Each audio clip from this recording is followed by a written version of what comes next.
안녕하세요. 신디록의 신디입니다.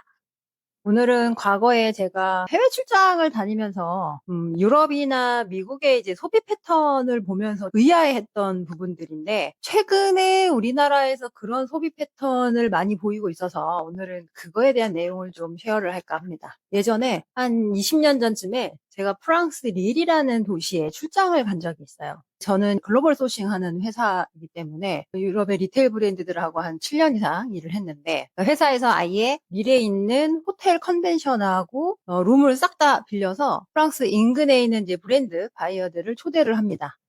영국, 아일랜드, 핀란드, 네덜란드, 지금은 튀르키예로 바뀌어 있는 터키 이런 데 리테일 브랜드들의 바이어들을 이제 초대를 해요. 그래서 전부 다 무료로 숙식을 제공을 하면서 컨벤션 센터에 저희 회사에서 진행하는 각 컨트리별로 그러니까 동남아시아에 있는 모든 브랜치 오피스들이 자기들이 잘하는 아이템들을 들고 들어와서 컨벤션 센터에서 바이어들한테 이제 프레젠테이션을 하는 그런 행사를 했었어요. 그래서 이제 프랑스 릴을 갔는데 왜 파리가 아니고 릴이냐? 여러분들이 생각하는 파리, 밀란, 뉴욕은 오뚜끄뜨르의 하이엔드 브랜드들이 있는 곳이고 프랑스 릴이 섬유 도시거든요. 19세기, 20세기에 섬유 산업으로 발달된 도시이기 때문에 거기에 회사들이 많이 몰려 있습니다. 여러분들이 다 알고 있는 스포츠웨어 큰 브랜드 하나 있잖아요. 데카트론이라고. 그게 그 프랑스 릴에 본사가 있습니다. 그래서 이제 프랑스 릴을 가게 했는데 제가 거기서 가장 충격적이었던 거는 식료품 가게나 모든 스토어들이 다 저녁 8시면 문을 닫아요.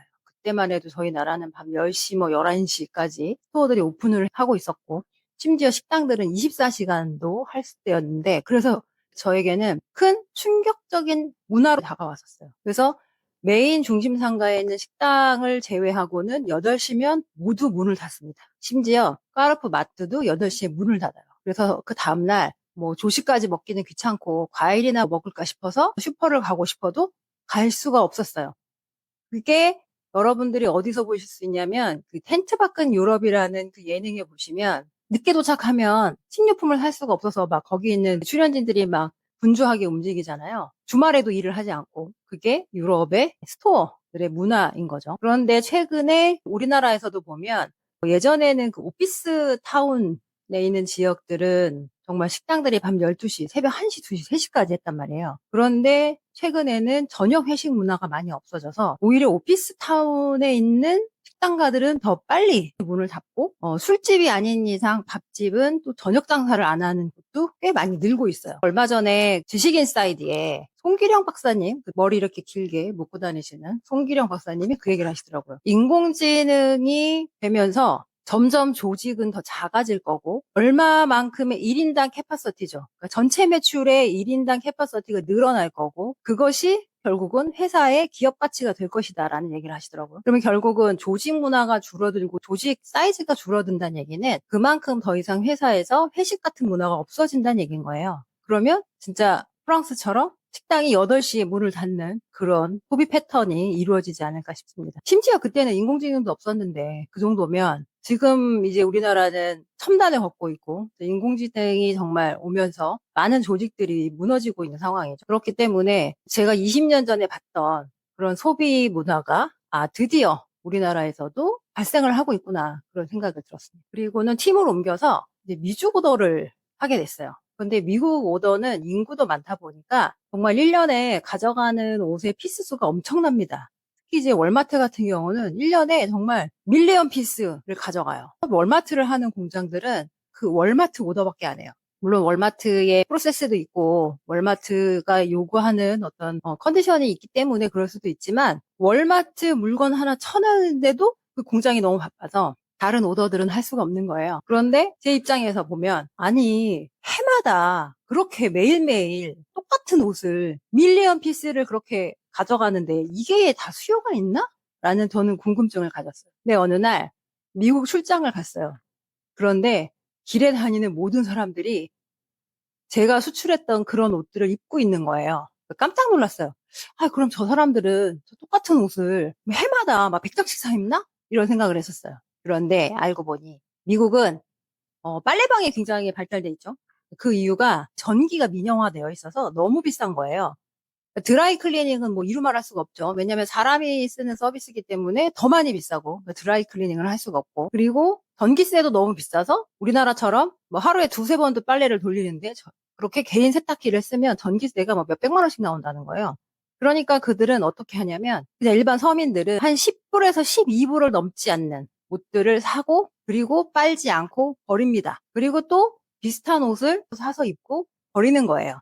그러니까 이 옷에 대한 수요와 턴오버가 어마어마하게 높은 거죠. 우리나라는 옷을 사면 빨아서 뭐 1년도 입고 10년도 입잖아요. 그러니까 그 문화가 저는 좀 되게 충격적이었어요, 그때는. 그런데 지금 저희 나라를 보면, 그러니까 옛날에는 이제 저가 하면 이제 온라인몰을 예상을 했는데, 지금은 현재 다이소에서 5천 원짜리 옷도 사입을 수가 있어요. 그러니까 이렇게 소비의 패턴이 과거의 그 선진국들을 똑같이 답습을 하고 있다라는 생각이 들었고, 그리고 사실 우리나라처럼 백화점이 많은 나라도 없을 거예요. 전 세계에 3대 백화점이 있거든요.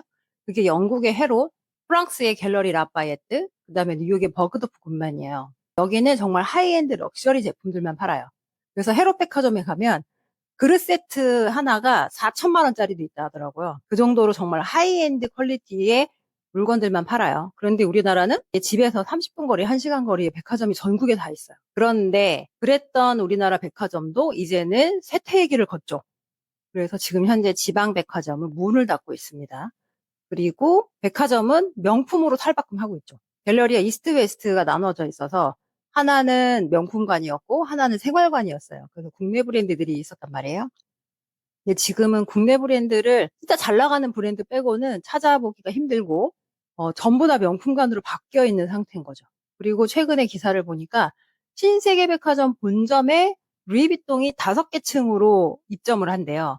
그게 패션, 잡화, 뷰티, 그다음에 레스토랑까지 합쳐서 그렇게 해서 5개 층으로 나눠서 신세계 본점에 입점을 한다고 하는데, 아마 우리나라도 이렇게 점점 소비의 패턴이 굉장히 양극화가 되어져 가고 있구나. 예전에 제가 봤던 그 경험들이 지금 현재 우리나라에서 이루어지고 있구나 생각을 했고, 근데 이게 참 신기한 게 갤러리 라파예트 세계 3대 백화점도 매출이 3조인데 신세계 강남점 하나만 매출이 3조예요. 이 인구도 적은 나라에서 진짜 어마어마한 소비라고 볼 수밖에 없습니다. 그래서 근데 이제 결국은 백화점도 쇠퇴기를 걸어서 그냥 일반 지방 백화점은 없어지고 이제는 그 몰의 형태로 바뀌고 있어요. 그러니까 미국을 가면 사실상 백화점이라는 건 거의 없고, 거기는 백화점이라고 하면 정말 돈이 많은 그 센트럴 파크에 사는 연봉을 많이 받는 사람들이나 가는 곳이고, 대부분의 몰의 형태로 되어 있습니다. 그리고 더 지방에 가면 몰의 형태가 아닌 이제 우리나라 예전에 지방 소도시에 있었던 플라자, 아케이드 형태로 아직도 미국은 존재해요. 심지어 미국은 땅덩이가 넓어서 아직도 방문 판매가 존재를 하고 있어요. 한 번은 베트남 공장을 갔는데 옷을 보통 피스당 폴리백을 넣고 그다음에 상자 패킹을 한단 말이에요. 그런데 쌀 가마니 같은 곳에 옷을 잔뜩 넣어놓은 거예요. 물론 내 옷은 아니지만, 아니, 옷을 이렇게 넣어놓으면 어떡하십니까? 펼쳐서 패킹을 해놔야죠. 라고 했더니 공장에서 하는 말이, 이게 패킹이 다 끝난 건데요? 라고 얘기를 하시는 거예요. 그래서, 아니, 이 옷다가 어딜 가는데 이렇게 가마니째로 나갑니까? 라고 했더니 미국에 방문 판매하는 업체로 나간다는 거예요. 정말 깜짝 놀랐습니다. 아직도 미국에는 방문 판매라는 게 존재하긴 하더라고요. 그래서 그만큼 땅덩이가 넓은 미국은 방문 판매부터 몰 형태로 많이 발전되어 있고, 그다음에 뭐 아마존이 당연히 발전이 되어 있긴 하지만 그래도 미국은 땅덩이가 넓다 보니까 아마존이 가는데 시간이 좀 많이 걸리는 지역들도 많아요. 그러다 보니까 아직도 오프라인이 그래도 성행하고 있는 곳이 미국이다. 우리나라는 아무래도 땅덩이가 적다 보니까 이런 저가 마켓은 지금 현재 전부 다 올다무라고 하죠, 우리가. 올리브영, 다이소, 무신사가 이제 다 꽉 잡고 있는 거예요. 그래서 심지어 올리브영은 최근에 중가 브랜드인 수입 브랜드도 입점을 하기 시작을 했어요. 왜냐하면 일단 고객들이 많으니까. 그래서 최근에 비오템이 백화점에서 완전 철수를 하고 올리브영으로 입점을 하게 된 거죠. 그런 식으로 소비 패턴이 완전 양극화가 되어져 가고 있구나라는 생각을 했습니다. 예전에 제가 보고 놀랐던 그런 것들이 우리나라도 그렇게 소비 패턴이 변화하고 있다. 그런 생각이 들었고, 최근에는 그러면 이제 백화점은 하이엔드로 가고 올리브영 다이소가 있다면 우리나라도 이제는 몰 형태가 또 발전을 하고 있어요. 스타필드 몰, 그다음에 이제 현대가 아울렛 몰, 롯데도 아울렛 몰에 완전히 굉장히 럭셔리하게. 예전에는 아울렛이 그냥 2월 상품 파는 수준이었다면 지금은 아울렛도 그 미국의 아울렛 있잖아요. 그 아울렛처럼 완전 럭셔리한 형태로 지금 현재 변해가고 있습니다. 그다음에 홍콩에서도 이제 명품을 사려면 하버시티에도 있지만 그 랜드마크 쪽에 가도 명품을 많이 살 수 있거든요. 약간 그런 형태로 바뀌어져 가고 있는 것 같아요. 그게 롯데 월드몰하고 스타필드 하남점이죠. 그리고 지방 도시는 백화점이 없어지는 대신에 스타필드 안성이나 스타필드 고양 이런 식으로 해서 가고 있고, 아울렛도 그 남양주에 있는 현대 아울렛 엄청 잘 돼 있더라고요. 뭐 푸드코트뿐만 아니라, 그리고 아울렛이 예전에는 2월 상품을 팔았다면 지금 우리나라도 아울렛의 제품을 따로 생산하는 곳들도 있어요. 그래서 예전처럼 그냥 단순한 재고를 파는 느낌은 아닌 것 같더라고요. 이렇게 너무 고가와 저가 시장으로 이게 나눠지다 보니까 사실 소비자 입장에서 보면 좀 선택의 폭이 없어서 그게 좀 아쉽긴 합니다. 지금 만약에 브랜드 전략을 짠다면 미드라인을 살릴 것인가? 아니면 양극에 올라탈 것인가? 선택의 문제인 것 같은데, 사실 고가든 저가든 그것은 어느 일정한 바잉 파워가 되지 않으면 접근하기가 어렵기 때문에, 최근에는 오히려 개인 브랜드들이 훨씬 더 많이 성장을 하고 있는 것 같아요. 맛땡김 같은 경우에는 하고 패션에 팔리면서 굉장히 많은 지금 성장을 하고 있고, 최근에 또 마르디 맥크리디가 엄청난 성장을 보이면서 확장을 하고 있죠. 이렇게 개인 브랜드들이 오히려 더 성장세를 가져가고 있지 않나. 그리고 대형 패션사들은 내수 브랜드를 새로 런칭하기보다는 그냥 수입 브랜드를 수입을 하는 것에 좀 포커싱을 하고 있는 것 같아요. 왜냐하면 그런 게 비용이 훨씬 더 적게 들기 때문에. 그래서 소비가 완전히 양극화되어 있어서 이런 부분들이 변해가고 있는 게 아닌가 생각이 듭니다.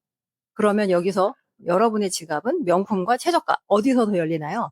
소비자로서 소비 패턴에 대해서 한번 생각해 볼 수 있도록 오늘 얘기를 해봤습니다. 그러면 다음 시간에 또 만나요. 안녕.